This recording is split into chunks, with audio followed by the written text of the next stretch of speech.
Тэгээд улсын хэмжээнд бол яг 100% цахилгаан тээврийн эрсдэл улсын бүртгэлийн санд бол 2215 байна. Энээс одоо нэмэлтээр оруулж байгаа буюу нэгдүгээрт бол 100% цахилгаан дүгнэ. Хоёрдугаарт бол үндсэн хөтөлбөр нь цахилгаан. Тэрэн дээрээ үндсэн хөдөлгүүрээ батарей цэнэглэх зориултаар нэмэлт их үүсвэртэй тээврийн хэрэгсэл буюу одоогоор бол RIV хөдөлгүүртэйгээр Монгол улсад орж ирж байна. Энэ төрлийн тээврийн хэрэгслийг бол нэмэлтээр ногоон эко тээврийн хэрэгсэлд ангилт хамруулж байгаа. Энэ нь улсын хэмжээнд 72 ширхэг одоогоор бүртгэгдсэн байна. Тэгэхээр энэ төрлийн тээврийн хэрэгслүүд орно. Үүнээс гадна хосломл хөдөлгүүртэй бас орж ирж байгаа. Гэтэ энэ бол эко ангилд орохгүй. Энэ нь өөрөө цахилгаан хөдөлгөөр одоо батарей дуусгах юм бол бензин хөдөлгөрлөгөө ордог учраас энэ төрлийн тээврийн хэрэгсэл орохгүй. RIV хөдөлгүүртэй буюу нэмэлт их үүсвэр бол өөрөө нэг 5-аас 10 литрийн бас бензинээр өөрийгөө ингэж цэнгэлдэг ийм одоо зориулттай. Тэгэхээр манай одоо олон нийт бол нөгөө шатхуун тээврийн хэрэгсэлтэр ногоон дугаартай тээврийн хэрэгсэл очиж шатхуун авж гинэ гэдэг ийм нөхцөл байдал үүсгдэг. Гэхдээ энэ нь бол тээврийн хэрэгслийнхаа үндсэн одоо хөдөлгөх хүч биш. Цахилгаан одоо батарейгаа өөрөө нэмэлтээр цэнгэлдэг ийм жижиг генератороо одоо цэнгэлэхийн тулд 5-аас 10 литрийн бол бензин авдаг ийм их үүсвэртэй тээврийн хэрэгслүүдийг бол ногоон ангилд оруулаад цахилгаан тээврийн хэрэгсэл оруулж байна. 24 оны 11 сарын 8-наас эхлээд нийслэлийн эрдэнэ төлөөлөгчдийн хурлаар Улаанбаатар хотод бол 730 мянган ширхэг одоо тээврийн эрсдэл байна гэд ингээд дугаарын хязгаарлалтыг зогсооцсон байгаа тийм. Одоогийн байдлаар Улаанбаатар хотод бол 804 мянган тээврийн эрсдэл бүртгэлтэй байгаа тийм. Энээс бол 24 оны 11 сарын 8-наас хойш нэгч тээврийн эрсдэл бол нэмэлтээр ороогүй. Гэхдээ энэ хязгаарлалтанд хамрагдаагүй яг арилжааны буюу ачаа тээврийн эрсдэл нийтийн зорчигч тээврийн эрсдлүүд бол дугаараа аваад явж байгаа.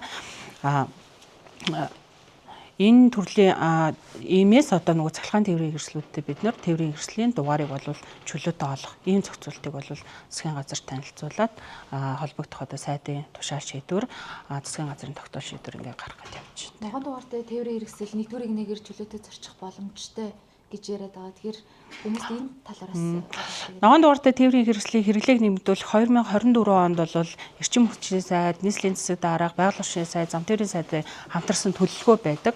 Энэ төлөвлөгөө батлагдах буюу 24 онд бол нийтээ улсын хэмжээнд 100 одоо цахилгаан тээврийн хэрэгсэл бүртгэлтэй байсан. Иймээс бид нар одоо цахилгаан тээврийн хэрэгслийг хэрэглээг нэмэгдүүлэхтэй холбоотой хөдөлгөөний зохицуултыг сайжруулах нийслэлийн эрдэнэ төлөөлөгчдийн хурлын холбогдох шийдвэр тогтоол гарсан. Энэгээр бол ногоон дугаартай тээврийн хэрэгсэл дугаарын хязгаарлалтанд хамаарахгүй замын хөдөлгөөнд оролцохтой бол нэгдүгээр игнээр гэр зорчих юм зохицуулалт бол гарсан байна. Сайтуудаар яваад энэ л да Аква Плюс машиныг ногоон дугаар болгох сайт салбарын сайт гэсэн. Яг энэ бол одоо нөгөө сэтгүүлчийн бас алдаатай асуултын юу байж магадгүй. Гэхдээ бол ийм Аква төрлийн, Плюс төрлийн тээврийн хэрэгслүүд палагийн хөдөлгүүртэй байгаа.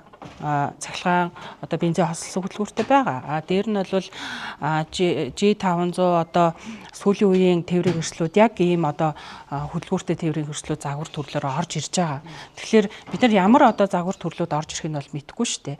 Бид нар бол яг цахилгаан өөрийн үндсэн хөдөлгүүр бол цахилгаан. Энэ дээрээ цахилгаан хөдөлгүүрээ цэнэглэхийн тулд нэмэлт их үүсвэр тавьсан ийм төрлийн тээврийн хэрэгслүүдийг бол бид нар дугаарын хязгаарлалтаас чөлөөлж байгаа л асуудлыг тавьж байгаа. Тэгэхээр төрөл загвар нь ямар байдлаар орж ирэхийг бол бид нар одоо мэдэхгүй. Одоо олон улсад одоо тээврийн эрсдэл үйлдвэрлэгч нар маань Плюс ангиллын тээврийн хэрэгслийг ийм одоо хөдөлгүүртэй үйлдвэрлэж болно.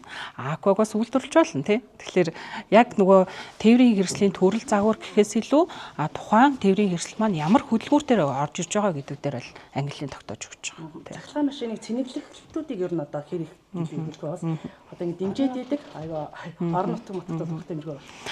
Яг одоогийн байдлаар бол Улаанбаатар хотод бол бас энэ цэнэглэх асуудлыг бол хувийн хвшил өөрсдөө шийдэж байна. Зарим одоо аж ахуйн нэгж байгууллагууд өөрсдөө бас шийдэж байна. Энтэй холбоотой бид нар олон улс улсын чанартай авцаам дагуу нэг 100-аас 150 км тутамд бол авцаам дагуу үйлчлэгийн цогцлолруудыг байгуулах, 50 км тутамд амрах талбай байгуулах ийм төслийг одоо 20 оноос хойш бол хувийн хвшлүүдтэй хамтраад хэрэгжүүлээд явж байгаа. Мөн дээр нь улсын хэмжээнд 500 орчим шатхуун түгээх станцууд байгаа.